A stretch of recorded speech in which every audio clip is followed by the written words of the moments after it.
ಅಂತೂ ಮನೆ ಹತ್ರ ಬಂದ್ಬಿಟ್ಟು ಹೊಸ ಚಪ್ಪಲಿ ಇಸ್ಕೊಂಡಿದ್ದೀನಿ. ಇನ್ಸ್ಟಾ ಟು ಫ್ಯಾಮಿಲಿಗೆ ಗುಡ್ ಮಾರ್ನಿಂಗ್. ಇವತ್ತು ಸ್ವಲ್ಪ ಲೇಟ್ ಆಗಿತ್ತು, ಅಲ್ಲದೆ ಕಾಲೇಜ್ ಬೇರೆ ಹೋಗಬೇಕಾಗಿತ್ತು. ಟೈಮ್ ನೋಡಿದ್ರೆ 8:30 ಆಗ್ಬಿಟ್ಟಿದೆ.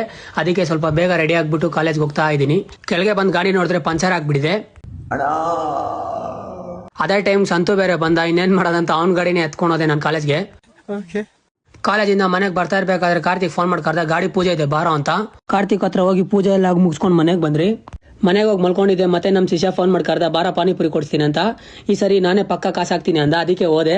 ನಾವು ತಿಂತಾ ಇರ್ಬೇಕಾದ್ರೆ ಕಾರ್ತಿಕ್ ಬೇರೆ ಬಂದ್ಬಿಟ್ಟ. ನಾನು ತಿಂತಾ ಇರೋ ಪ್ಲೇಟ್ನೇ ಕಿತ್ಕೊಂಡು ಅವ್ನು ತಿಂತವನು. ತಂತು ಮನೆ ಹತ್ರ ಬಂದ್ಬಿಟ್ಟು ಹೊಸ ಚಪ್ಪಲಿ ಇಸ್ಕೊಂಡಿದ್ದೀನಿ ನೋಡು ಅಂತವನೇ. ಕ್ಯಾಮ್ರಾ ಆನ್ ಮಾಡೋ ಸಲ್ಗೆ ನಮ್ ಶಿಷ್ಯ ಬಾರ ಟೀ ಕೊಡ್ತೀನಿ ಅಂತ ಎಲ್ಲಾರನ್ನು ಕರ್ಕೊಂಡು ಹೋದ. ನಾವೆಲ್ಲ ಟೀ ಕುಡ್ದಾದ್ಮೇಲೆ ಅವ್ನ ಕಾಸೆ ಇಲ್ಲ ಅಂತ ಇದ್ದಾನೆ. ಬೇಕ್ರಿ ಅವ್ರು ಏನಂತವ್ರೆ ನೀವೇ ಕೇಳಿಸ್ಕೊಳ್ಳಿ. ಮನೆ ಹತ್ರ ನಮ್ಮ ತಮ್ಮ ಅವ್ರು ವಾಲಿಬಾಲ್ ಆಡ್ತಾ ಇದ್ರು. ಸ್ವಲ್ಪ ಹೊತ್ತು ನಾನು ಆಡ್ದೆ. ಇವತ್ತಿನ ವಿಡಿಯೋ ಅಷ್ಟೇ, ನಾಳೆ ಸಿಗ್ತೀನಿ. Bye guys.